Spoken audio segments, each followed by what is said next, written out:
அனைவருக்கும் வணக்கம். நான் தினேஷ். நம்ம பார்த்தீங்கன்னா நம்ம சேனலில் பஞ்சபூத தத்துவத்தின் அடிப்படையில் அஸ்ட்ராலஜி கிரிக்கெட் ப்ரிடிக்ஷன் பார்க்குறோம்.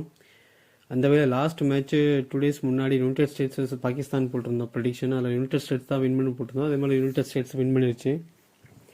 அதுக்கப்புறம் இன்றைக்கி 2 மேட்ச் போட போகிறோம் ப்ரிடிக்ஷன். அதில் முதல் match Netherlands vs South Africa, Saturday 8 June 10:30 AM match United ஸ்டேட்ஸில் நடக்குது, நியூயார்க்கில் நடக்குது. 16th match.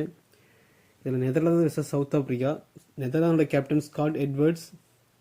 இவர் 23 ஆகஸ்ட் 1996 டோங்கா. இவர் கேட்டை நட்சத்திரம் 1ஆம் பாதம் சுக்லபக்ஷம் வராரு. அதுக்கப்புறம் சவுத் ஆஃப்ரிக்காவோட கேப்டன் எய்டன் மார்க்ரம். இவர் 4 அக்டோபர் 1994 செஞ்சுரியன் சவுத் ஆஃப்ரிக்கா. உத்திரம் 3 கிருஷ்ணபக்ஷத்தில் பிறந்திருக்காரு. இதில் நம்ம பஞ்சபூதத்தின் அடிப்படையில் யார் வின் பண்ண போகிறாங்கன்னா சவுத் ஆஃப்ரிக்கா. நம்மளோட astrology prediction south Africa. And next match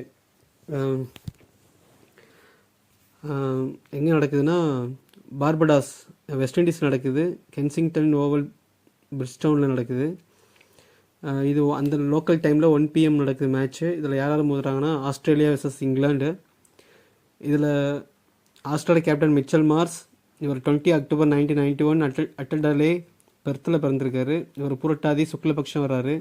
அதுக்கப்புறம் ஜோஸ் பட்லர் இங்கிலாந்து கேப்டன். இவர் 8 செப்டம்பர் 1990 டவுன்டன் இங்கிலாந்தில் பிறந்திருக்காரு. அஸ்வினி 2ஆம் பாதம் கிருஷ்ணபக்ஷத்தில் பிறந்திருக்காங்க. இதில் நம்மளுடைய ப்ரெடிக்ஷன் இங்கிலாந்து. இவங்க தான் இங்கிலாந்து தான் வின் பண்ண போகிறாங்க. மேலும் தகவலுக்கு நம்ம சேனலை ஃபாலோ பண்ணுங்கள். தேங்க்ஸ்.